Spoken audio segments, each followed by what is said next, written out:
The second project that we were involved in with this old house was on Jamestown Island. It was constructed by Sweenor builders. The neat thing about it was the architect for both projects, it was going to be his own personal home. He himself, Don Powers, and his wife Dana and their children.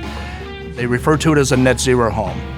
Probably the most technologically advanced home that I have ever been in, from the heating system to the construction of the roof, the construction of the walls. They were very easy to work with in that once we had discussion, they understood our product line, our offerings. They put that to work to accomplish their vision of their home.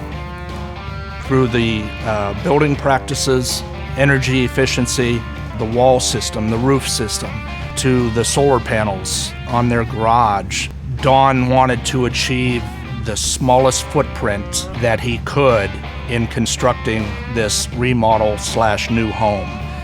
We supplied the hardwood flooring. We did a quarter-sawn white oak floor in that project. The custom white oak doors that we manufactured were nothing short of stunning. Because of our product offering, it allowed Don to dream his dreams and accomplish it.